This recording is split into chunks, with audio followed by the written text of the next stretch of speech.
Mom, figure it out. Not my problem. You're sick, my own daughter said before hanging up on me. I stared at my phone, holding 333 million in lottery winnings, and smiled. Ashley had just failed the most important test of her life, and she didn't even know it. If you're watching this, subscribe and let me know where you're watching from. You're probably wondering how a 67-year-old grandmother from Ohio ended up with a fortune this size, testing her own children like some kind of twisted fairy tale. Well, let me take you back to where this all started. 3 weeks ago on a Tuesday morning that changed everything. I'm Sandra Williams and I've been buying the same lottery numbers for 15 years, my late husband's birthday, our anniversary, and the day my grandson Jake was born. Call it sentiment, call it stupidity, but those numbers meant something to me. Frank, my neighbor, always joked that I was throwing away good coffee money. Sandra, the odds of winning are worse than getting struck by lightning while being eaten by a shark, he'd say every week as I walked to Miller's Corner store. That Tuesday started like any other. I was having my morning coffee, watching the news when they announced the Mega Millions numbers. I wasn't really paying attention until I heard the first number 14, then 23, then 31. My hands started shaking as I grabbed my ticket from where it was magnet to the refrigerator. All 6 numbers matched perfectly. $333 million after taxes. Still over $200 million. More money than I could spend in 10 lifetimes. My first instinct was to call Derek, my son, then Ashley, my daughter, then little Jake. Well, not so little anymore. At 20, I wanted to share this miracle with the people I loved most. But something held me back. Maybe it was the memory of last Christmas when Ashley made that comment about finally getting some decent inheritance when the old lady kicks the bucket. Maybe it was Derek's constant hints about me downsizing because the house is too big for just one person. Or maybe it was pure intuition. But I decided to wait. For 3 weeks I kept the secret. I met with lawyers, financial advisors, set up trusts. I planned carefully. And then I decided to conduct a little experiment. If my children truly loved me, they'd help me when I needed it most, right? Even if they thought I had nothing to give in return. The test was simple. I would call each of my children, tell them I needed help with money for my heart medication and see what happened. The medication story wasn't entirely false. I do take heart pills and they are expensive. But with my new fortune, money was no longer an issue. Love, however, was about to become one. But that phone call with Ashley wasn't even the worst part of my test. Derek's response was somehow even more crushing than his sister's. When I called him with the same story about needing help with medication costs, he didn't even let me finish explaining. Mom, I can't keep enabling this behavior, he said, using that condescending tone he'd perfected since becoming a bank manager. You need to learn to live within your means. Enabling this behavior? I almost laughed. The woman who'd raised him and his sister alone after their father died, who'd worked double shifts at the diner to pay for their college educations, was being lectured about money management by a man whose student loans I'd quietly paid off 5 years ago. Derek, I'm not asking for much, just enough to cover my medication until my Social Security check arrives. I kept my voice steady, though inside I was already grieving for the son I thought I knew. Look, Mom, this is exactly what Ashley and I were talking about. You're getting older.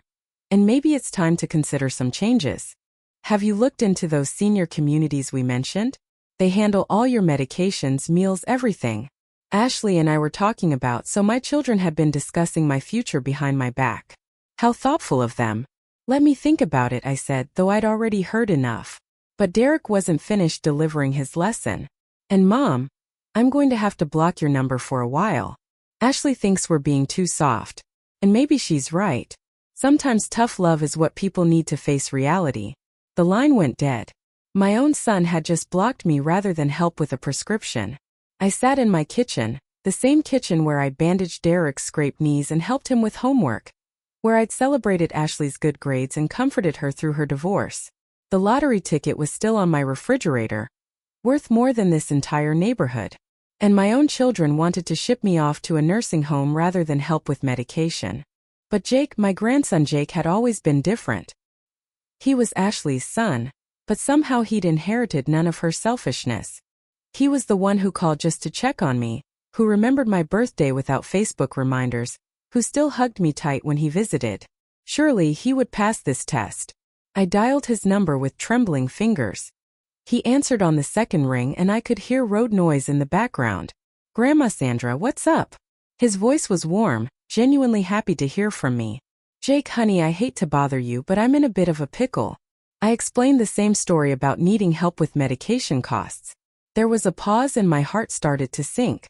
Then he said the words that changed everything. How much do you need? I've got about $500 in savings and I can drive down this weekend. Are you okay? Do you need me to take you to the doctor? $500. It was probably every penny he had saved from his part-time job at the campus bookstore. He was offering me his entire emergency fund without hesitation. And he wanted to drive 400 miles just to check on me. Oh, sweetie, I couldn't take your money, I said, tears streaming down my face. Grandma, you've never asked me for anything ever. If you need help, I'm coming. No arguments. After I hung up, I knew what I had to do. Jake had passed the test with flying colors. But his mother and uncle, they were about to learn a very expensive lesson about family loyalty. That weekend, I bought Jake a new car. You should have seen the look on Ashley's face when she pulled into my driveway Sunday afternoon and saw the brand new silver Honda Civic parked next to my old Toyota. Jake was washing it in the driveway, grinning from ear to ear. Whose car is that? Ashley asked, getting out of her Mercedes that I knew for a fact she was behind on payments. Mine, Jake called out, dropping the sponge to come give me a hug. Mom, Grandma bought it for me. Can you believe it? I watched Ashley's face cycle through confusion, suspicion, and finally anger. Her perfectly styled blonde hair didn't move in the wind. Hairspray will do that. Mom, can we talk? Ashley's voice was tight. Inside now, Derek pulled up just as we were heading in, and I could see him taking in the scene. His face went through the same emotional journey as his sister's. We gathered in my living room, the same room where Derek and Ashley had played with their toys 30 years ago. Ashley perched on the edge of my sofa like she was afraid it might contaminate her designer dress. Where did you get the money for a car? Derek demanded, having let himself in without knocking. Last week you were calling us, begging for help with prescriptions. Was I begging? I tilted my head, genuinely curious about his word choice.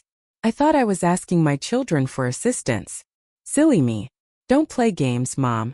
Ashley snapped. How much did that car cost? $20,000? $25,000? Where did that money come from? I settled into my favorite armchair, the one their father had bought me for our 20th anniversary. Well, I decided not to buy my heart medication this month. Apparently, cars for loving grandsons are more important than keeping this old ticker beating. Ashley gasped. Mom, that's crazy. You can't stop taking your medication. Oh, now you're concerned about my health. How thoughtful. I kept my voice sweet, but I could see Derek catching on to my sarcasm. This is insane, Derek muttered, running his hands through his thinning hair. Jake, get in here. My grandson appeared in the doorway, still beaming. At 20, he had his mother's dark eyes, but thankfully not her selfish heart. Jake, you can't accept this car, Derek said firmly. Your grandmother clearly isn't thinking straight. She stopped taking her medication to buy you a car. That's not love. That's mental illness. Uncle Derek, what are you talking about? Jake looked genuinely confused. Grandma's fine. We had a great talk yesterday about college, my job, everything. She's sharper than all of us. Son, your grandmother called us last week begging for money. Ashley chimed in. Now suddenly she has $25,000 for a car. Something doesn't add up. Jake's expression shifted and I could see him putting the pieces together. This boy was smart. Scholarship to Ohio State, studying business. He looked at his mother, then at his uncle, and I saw understanding dawn in his eyes. You called them asking for help? He asked me quietly. I did. I told them I needed assistance with my medication costs. And what did they say? Derek and Ashley suddenly found the carpet very interesting. The silence stretched until Jake filled it. They said no, didn't they? My own mother and uncle refused to help you with medicine you need to stay alive. Now Jake, it's not that simple, Derek started. But Jake held up his hand. But when I offered to help, you bought me a car instead.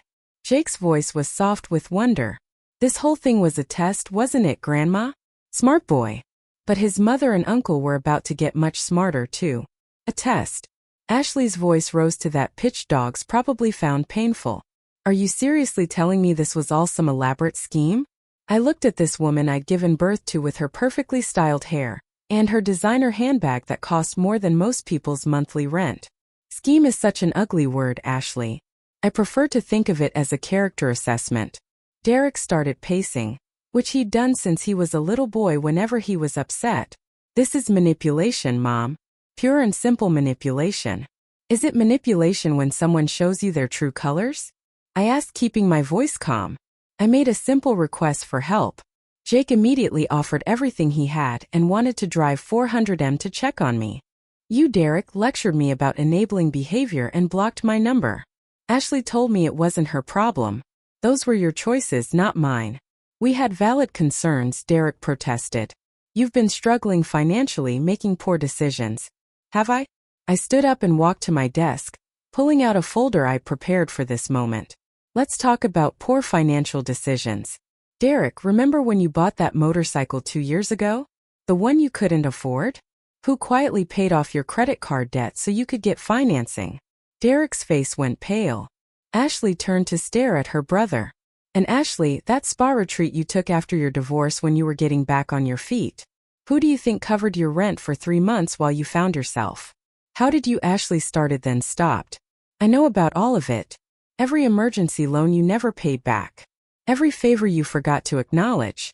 Every time you took my help for granted while planning what you'd inherit when I'm gone. I sat back down, amazed at how calm I felt.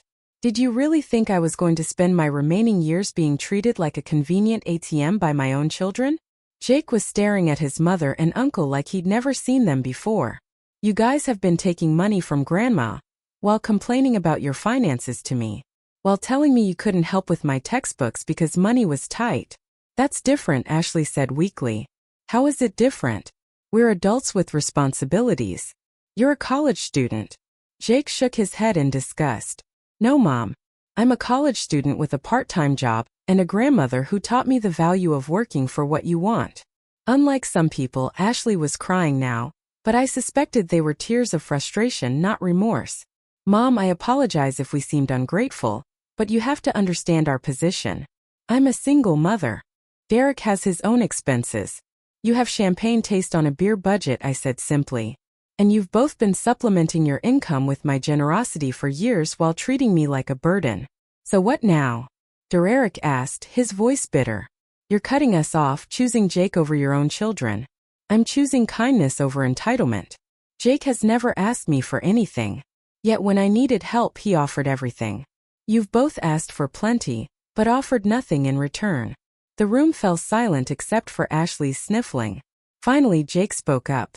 Grandma, can I ask you something? His voice was careful, like he was handling something fragile. Of course, sweetheart, just how rich are you? And that's when I decided it was time for the second phase of my plan. I smiled at my grandson, this young man who'd proven himself worthy of trust when his own mother and uncle had failed so spectacularly. Jake, what would you say if I told you that your dear old grandmother won the lottery 3 weeks ago? He blinked. I'd say that explains the car. Derek snorted. Mom, be serious. How much could you have won? A few thousand? Maybe 10,000? Try again. Ashley stopped crying, suddenly very interested in our conversation. What do you mean try again?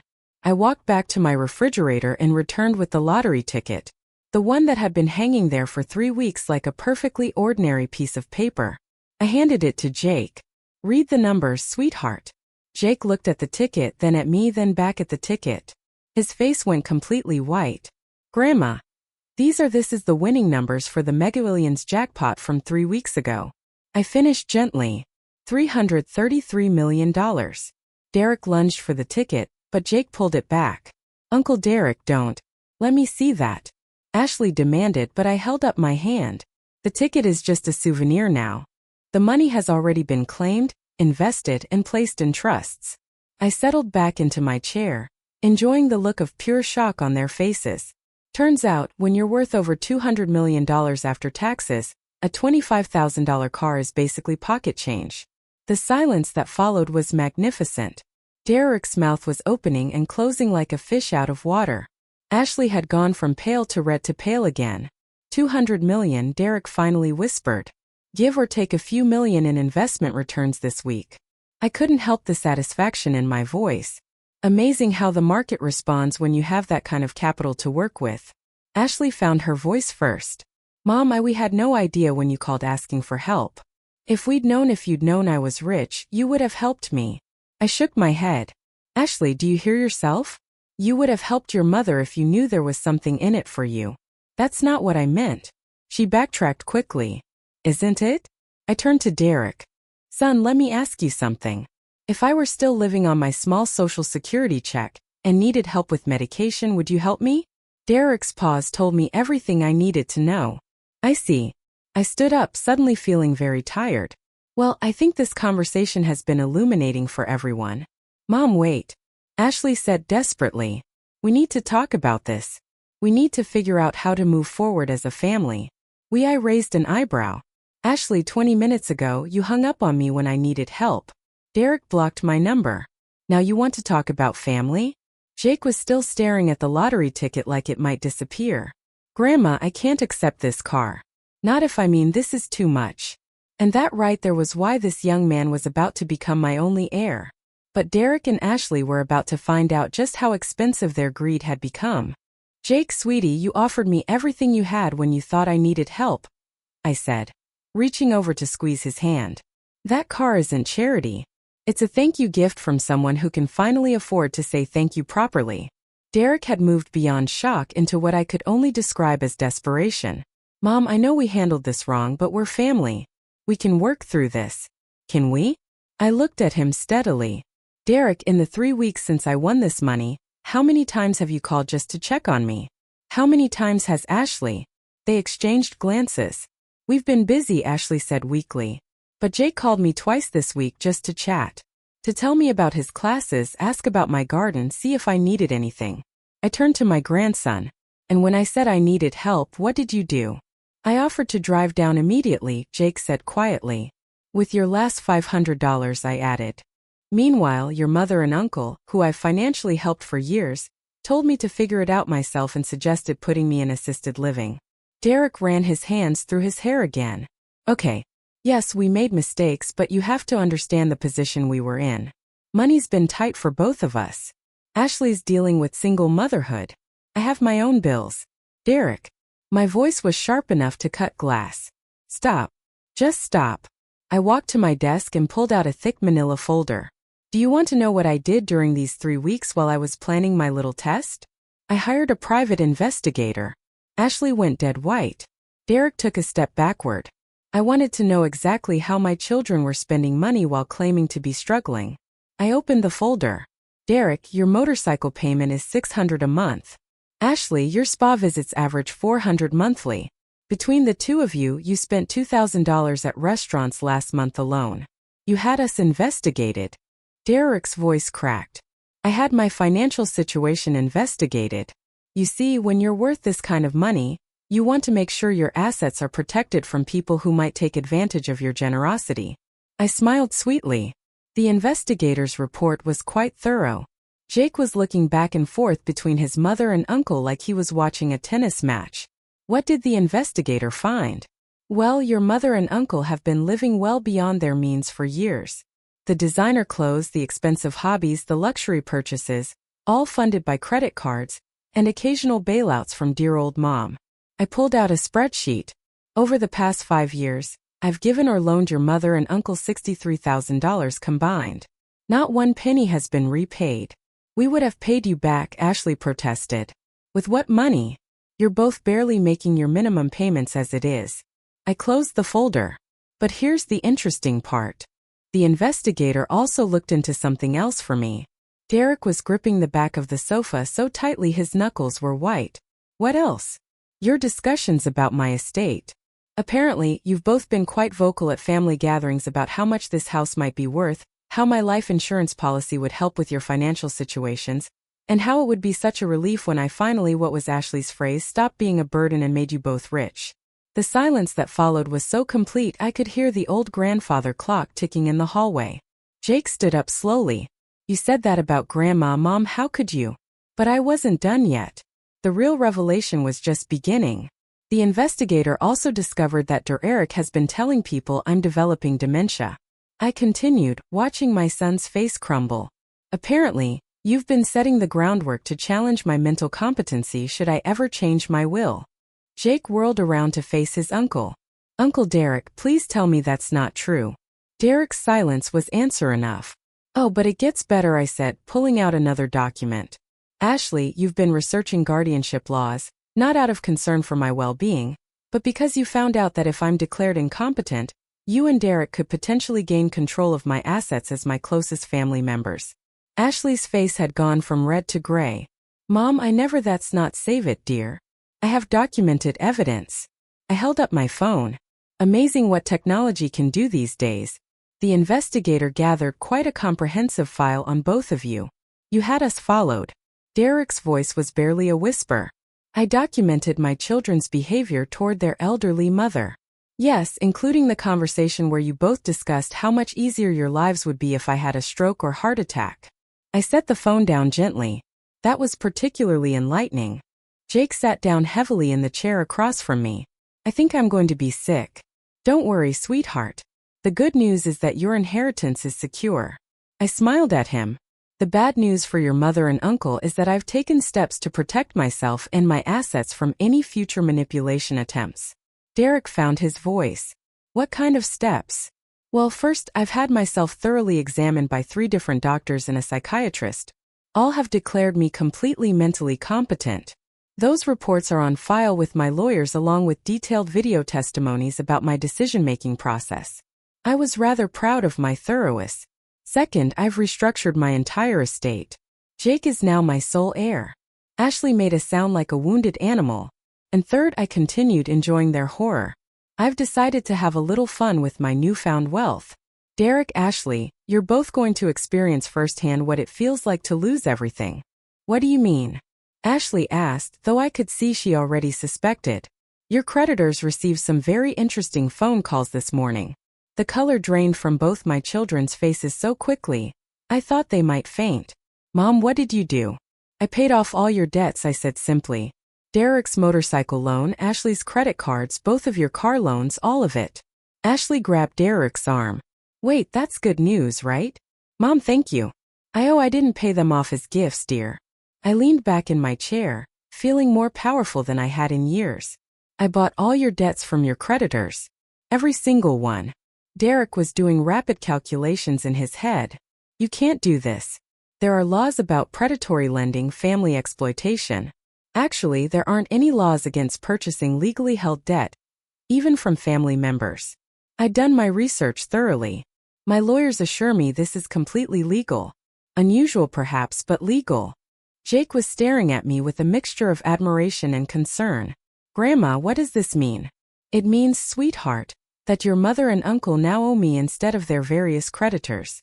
And unlike banks and credit card companies, I have very specific feelings about borrowers who consider their lender a burden. Ashley's voice was barely a whisper. How much do we owe you, Derek? Your total debt that I purchased comes to $47,000. Ashley, yours is $52,000. I consulted my paperwork. Plus the $63,000 you both borrowed from me over the years that was never repaid. Grand total, Derek owes me $78,000. Ashley owes you $89,000. Derek sat down hard on my sofa. Almost $80,000? That's impossible. Plus the new terms I've implemented as your creditor. 24% annual interest compounded monthly. No minimum payments, full balance due in 30 days, or I begin legal collection proceedings. We don't have that kind of money, Ashley said, tears streaming down her face. I know. Derek's savings account has $1,200. Ashley's has about $800. I'd done my homework, which brings us to your options. What options? Derek asked desperately. You can liquidate your assets. Derek, sell the motorcycle. That should bring about $15,000 if you're lucky. Ashley, sell your car and buy something cheaper. Maybe save you $10,000. Both of you can pick up second jobs. I was ticking items off on my fingers. That might cover maybe a third of what you owe. There has to be another way, Ashley pleaded. Actually, there is. I smiled sweetly. You can ask family for help. After all, family supports each other, right? That's what you told me I should rely on. The irony wasn't lost on anyone in the room. Mom, please. Derek's voice broke. I know we messed up. I know we treated you badly. But we're your children. We can make this right. Can you? Because I've been waiting years for you to make things right. And instead you've just taken more. Ashley suddenly had an idea. Mom, what if we worked for you?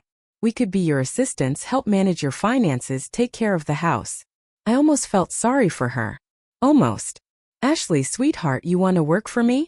I kept my voice gentle like I was explaining something to a child. The same daughter who told me my health problems weren't her concern wants to suddenly become my caretaker. Derek was frantically making phone calls, trying to reach someone who might lend them money. I watched him with detached interest, like observing a science experiment. Derek, who are you calling? I asked during a pause between his unsuccessful attempts.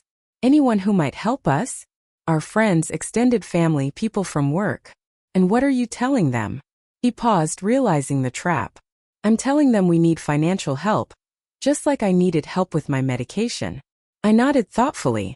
I wonder how many of them will tell you to figure it out yourselves. Jake had been quiet through this entire exchange, but now he spoke up. Mom, Uncle Derek, why don't you just apologize? Really apologize, not just say sorry because you got caught. Derek stopped dialing and looked at his nephew. I'm sorry, Jake. We both are. Sorry for what specifically? I asked. I want to hear you say it. We're sorry for not helping you when you asked. Derek's words came out slowly like he was pulling teeth. And for taking your money without paying it back over the years. And Ashley jumped in. And for saying mean things about you behind your back. Getting warmer. What else? Derek's shoulders sagged.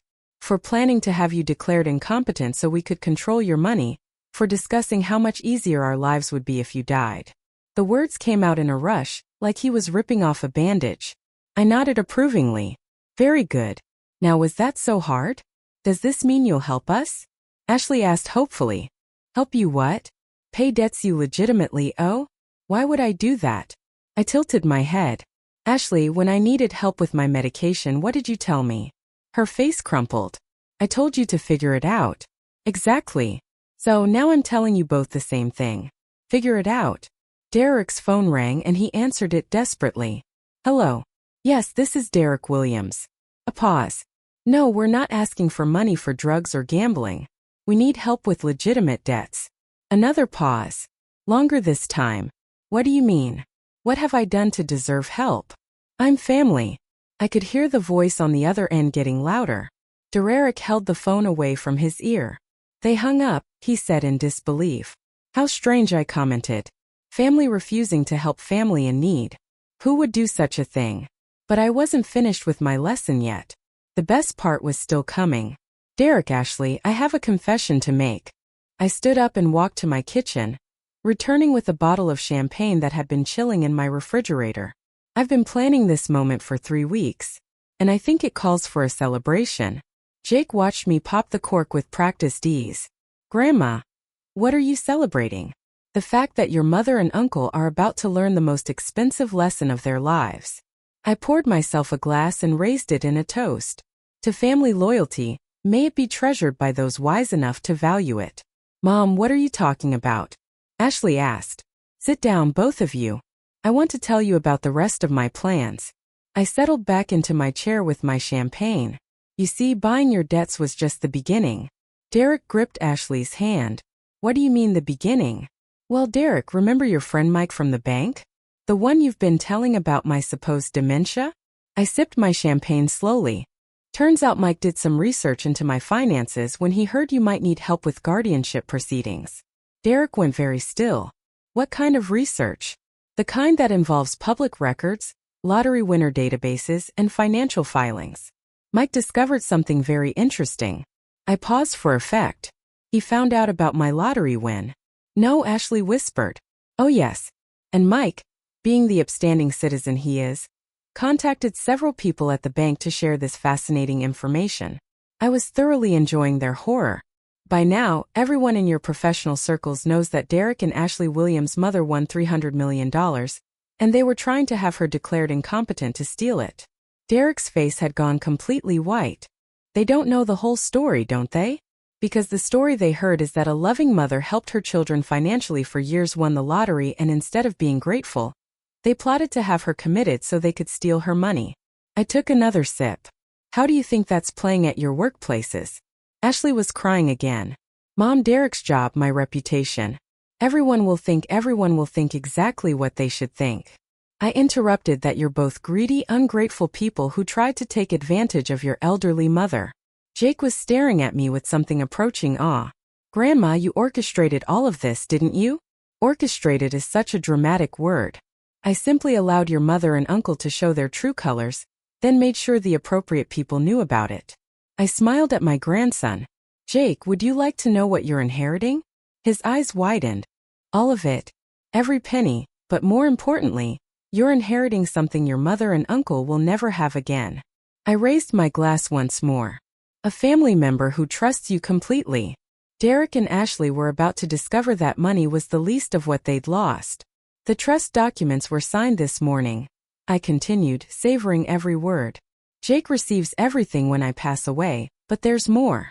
I've also established a college fund that will pay for his education through graduate school, and a living allowance that ensures he'll never have to worry about money while he's studying. Jake was speechless, but Derek found his voice. Mom, you can't just cut us out completely. We're your children. You were my children. I corrected gently. Now you're just people who happen to share my DNA and my last name. Being family requires more than biology, Derek. It requires love, respect, and basic human decency. Ashley was hyperventilating. What about our futures? We have nothing now.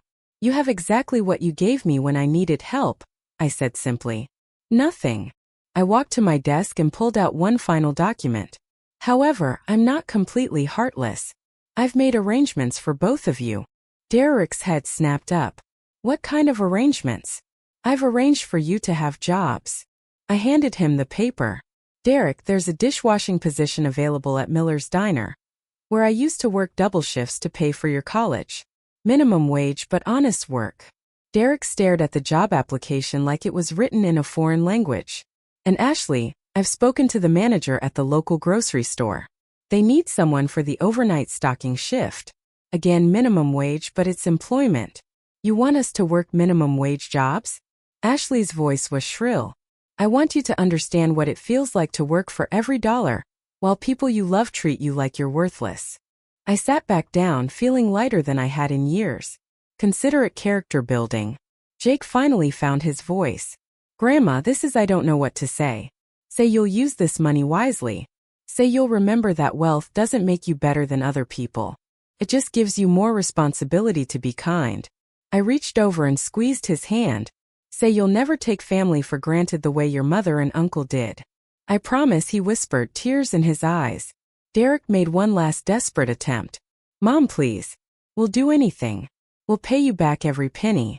We'll apologize publicly. Will Derek stop? I held up my hand. You'll do those things because you got caught, not because you're sorry. There's a difference. I stood up and walked to the window, looking out at the garden I tended for 30 years. You know what's funny? If you had just helped me when I asked, if you had shown even basic kindness to someone who gave you life, none of this would have happened. I would have shared my fortune gladly. We can start over, Ashley pleaded. We can be the family you want us to be. I turned around and looked at these two people I had raised, who had shared my holidays, who had taken my money and my love for granted for so many years. No, I said simply, you can't, because I finally learned something important. You can't buy love, but you can definitely put a price on greed. And you've both shown me exactly what that price is. Jake stood up and hugged me tightly. Thank you, Grandma, for everything. For the test, for the lesson, for trusting me. As Derek and Ashley left my house for the last time, I felt something I hadn't experienced in years. Complete peace. My grandson had everything he needed for a bright future. And I had learned that sometimes the most loving thing you can do is refuse to enable the people who take your love for granted. The lottery had given me money, but my children had given me something far more valuable. The knowledge of who truly deserved my trust, and that, my friends, was worth every penny. Thanks for listening. Don't forget to subscribe and feel free to share your story in the comments. Your voice matters. Music.